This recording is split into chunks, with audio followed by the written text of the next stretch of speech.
Hey folks, long time no speak on knives. Yeah. Well, I'm getting ready to move and I am packing. And I have a lot of videos out there. I have videos that I was discussing different storage techniques, using ballastol, using different types of oil, rim oil, all these different types of oils. And I've been collecting knives for quite a while now. And since I'm living in Virginia, where it's really humid, and you have to protect your knives in here, I have experimented with a lot of different things. And I am here to tell you, in the year 2017, as of now, what I use on my knives for lubrication, for preservative, for all kinds of things. This right here, mineral oil, which is a lubricant and laxative. You can find this in the laxative section at any drugstore. All right, it runs, I think, a couple bucks, $1 or $2. You get a big bottle of this stuff. It comes in this nice, food grade mineral oil. It's got nothing added to it. 99.9 lubricant laxative. That's it. And the cool thing about that is it's not poisonous. So if you use any of your knives on food or around your kids, it's not poisonous. It doesn't cause rust. It lubricates very well. Why would you use anything else? It's fantastic. Now, for cleaning, not as good as something that has more of a solvent base to it. But for preserving your knives, taking care of them, oh my goodness, you cannot beat this stuff. So I have all kinds of different knives on the table. I guess we could talk some knives for a little bit. And how would I actually preserve a knife? Okay, I'll show you right quick. We will take, for instance, we could take this big old fighting rooster. This beautiful old knife. All right, and I've put it in just a little bottle of the stuff, right? But let's take a look at this knife. This knife is an old fighting rooster knife. Beautiful knife. Gorgeous, gorgeous. And being that it was a fighting rooster, it was built very good. It has a lot of just fantastic, milling that and fit and finish, and the heat treat's great. But it had celluloid sides on this. Celluloid would look something like this, right?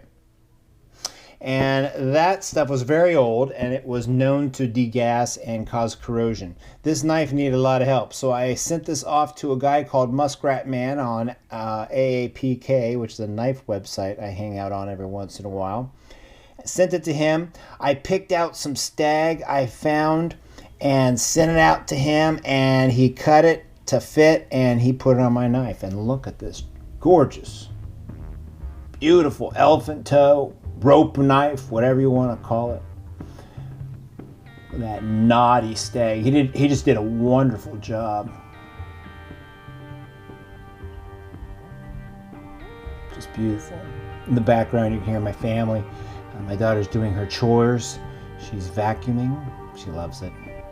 Look at that nice groove there. All right, let's check out the blade real quick. It's got a nice little thing that says Fightin' Rooster. Just beautiful. Look at that.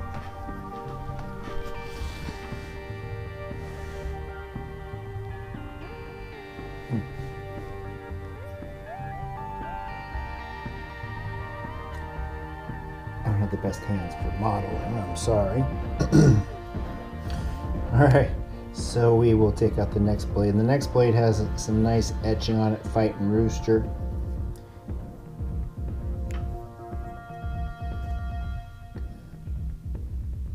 It's a really large knife. I have medium-sized hands,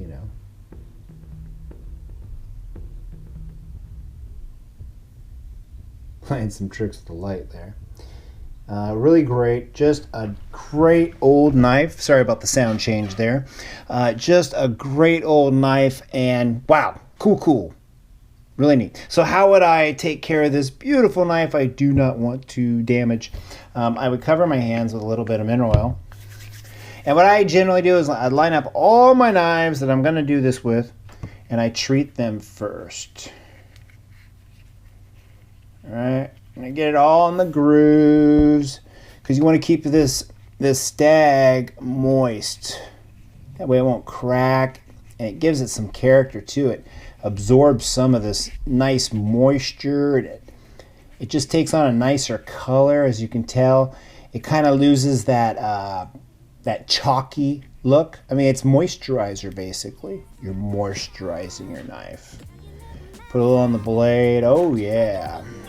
Now for your EDC, you don't put this much on. I don't. I just put a little dab. That's it. Protect to lubricate certain areas. But I'm gonna put this knife away for a long time. And most knives don't take this long. I'm just kind of getting it in there. All right, so, and then after I did that, I'd line up all my different knives that I did, 1, 2, 3, 4, 5, whatever I did, right? All right, and after I do that, I'm gonna have one rag that's clean, that only has mineral oil on it, right? And I'm gonna use this to take off. Now these knives are they're corrosion free. I inspect them really quickly, but they shouldn't have any rust or anything. So I'm not cleaning these knives really. I'm wiping them down, but I'm really just getting a nice thin coat of this stuff on there to protect it. Now I'm gonna close that up. I'm not gonna touch those blades with my hand, right? Now my hand's covered with this stuff. So it's okay I touch my knife. I'm not gonna leave fingerprints on it or my hand oils. This is what I have found because I do this for all my knives. I have hundreds of knives. I have knife rolls. I have drawers of knives, and I put some of these away for years. I've had some of these away for 8 years. I have not touched some of these for 7 years. That's it. And I'll throw it in a plastic bag. And that's going to be long-term storage because this is going to be heading out in a pack out, insured, and thrown in a safe.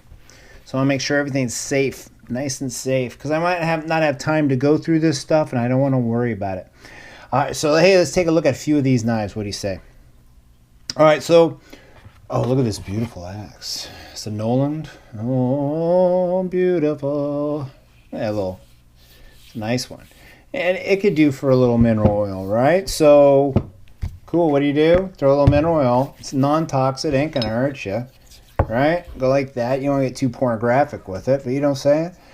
Maybe I put a little too much on my hands. Yeah, maybe I got a little carried away there, but that's all right. But hey, that's cool. Let that soak in for a little while. Throw it over there.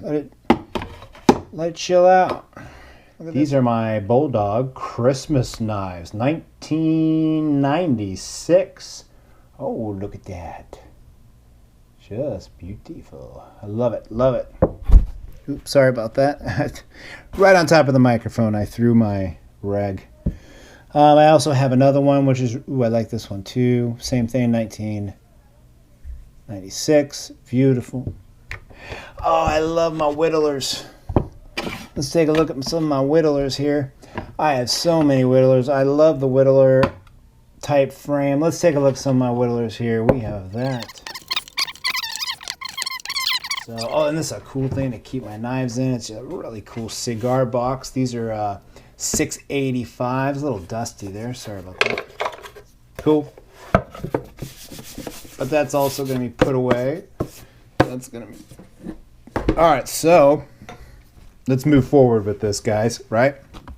So, beautiful selection of Whittlers here. Start, wow. Right? Hey, look at this. This is a Yellow Horse. And what Yellow Horse does is he grabs some nice case selects, generally, and he will take them apart and, kind of spruce them up. Very beautiful. All that's done by hand. He'll put something there like 1 out of 10, and then his signature on the blade, which is very difficult. I don't think the camera will pick that one up.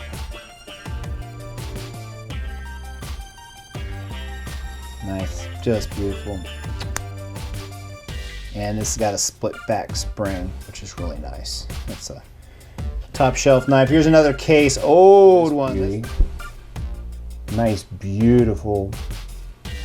And this one, if you can tell, I can look in this blade and the reflection is not distorted, meaning it has a crocus polish done to it. That was an old technique on some really fancy knives. You can see this is a salesman example, most likely 2316, and it says period ein, which I am not too sure. Probably something about stainless steel, that's my guess. Wow, that back spring would take your finger off. Just beautiful blades. Look at these things. I mean, look how gorgeous this knife is. We don't make knives like this anymore. Something like this would be a custom knife of today. Now let's look at the back spring construction on this. We're looking at just a double back spring.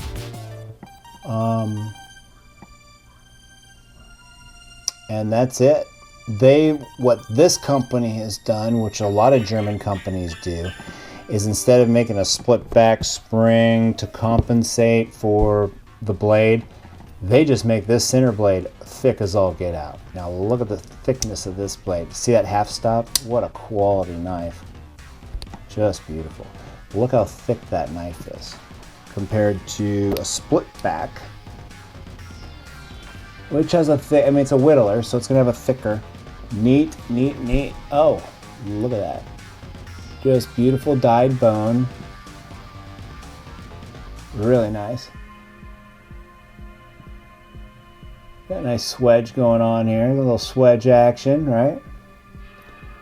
Got a little thickness going. You know. Safety feature. Ooh, I love this blade on this. Look at this. What a chopper on this. This is a newer company. GEC makes most of these. Queen makes some of these. I believe Queen made this one. But it's very, you know, Schatten Morgan. Duh.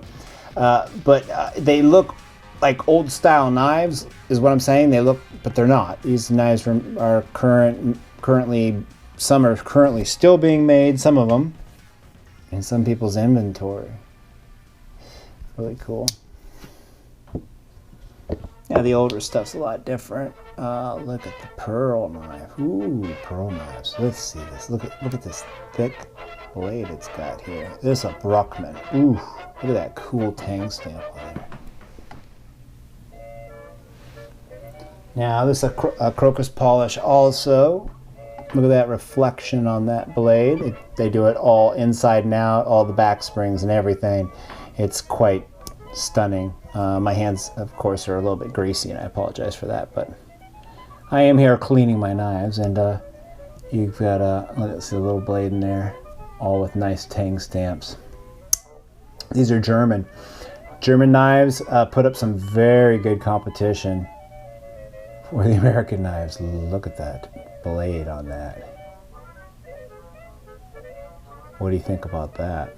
I know I'm moving around a lot fast, but I really want to show the reflection of that, which is beautiful. How can you tell if it's real pearl? Well, a lot of people will stick it to their cheek or your hand.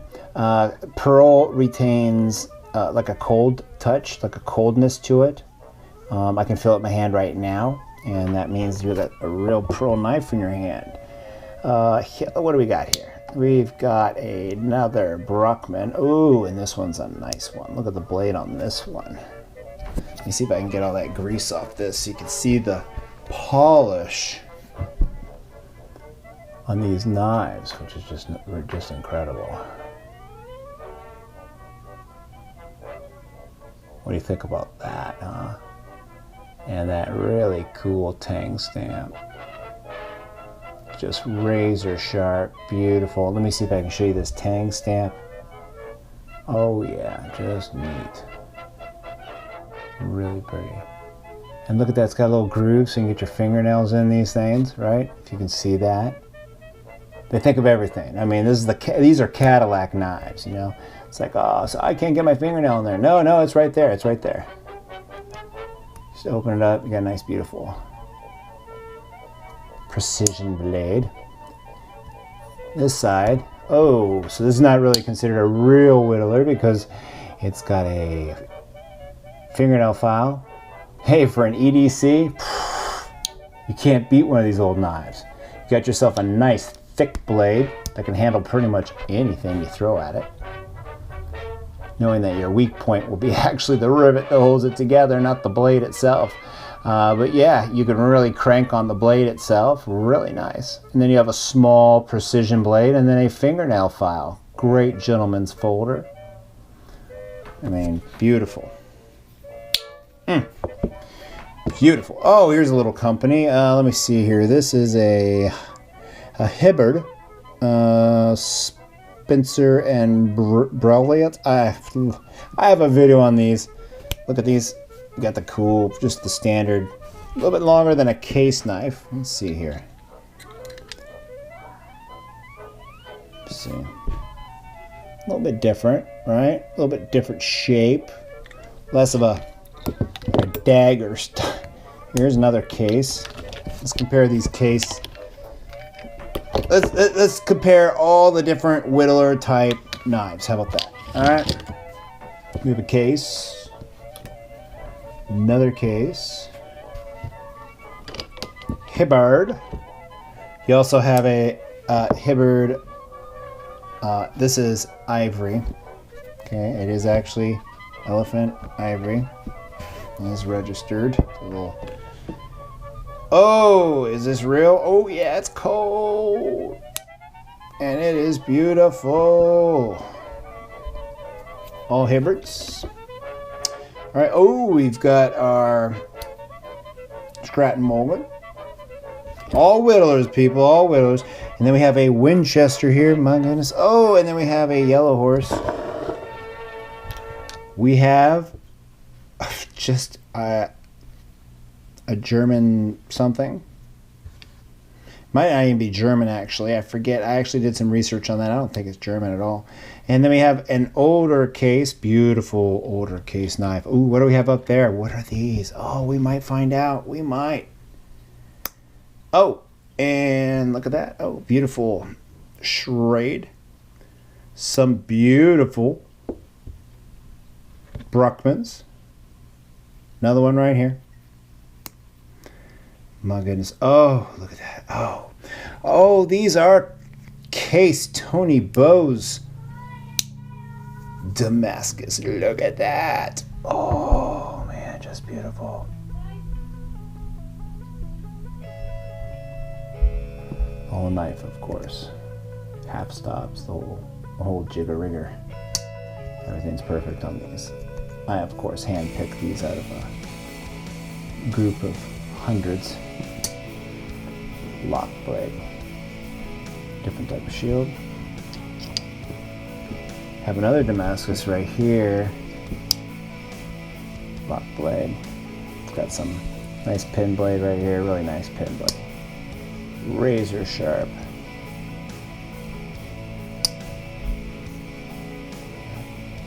Beautiful. Nice.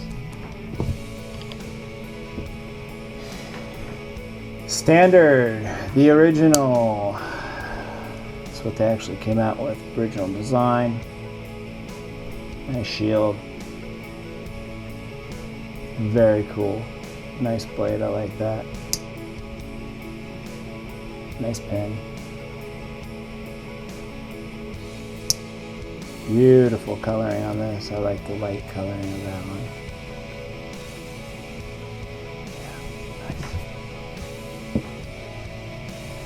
Alright, so I hope you guys enjoyed this video.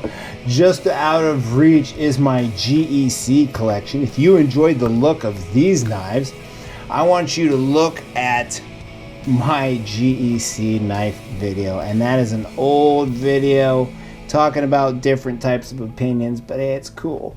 I also have a video on these tobacco knives out there, so you need to get on my channel, search for that. I really like that. Oh, cool. And of course I have a few Strider videos out there. So all these knives are going to be preserved, wrapped up, placed in plastic, and yep, I hope they're safe. They're going to be put to bed for a little while, and they're going to be taken out of storage in California. So, all right, once something has been soaking that long, of course you want to wipe this oil off. It's not good to keep it wet and all moist, collecting dust and stuff like that. It really puts a nice coating of corrosion preventive compound to protect all your stuff. And it's cheap! All right, so get yourself some laxative. Take care, brothers, sisters. Doug running out.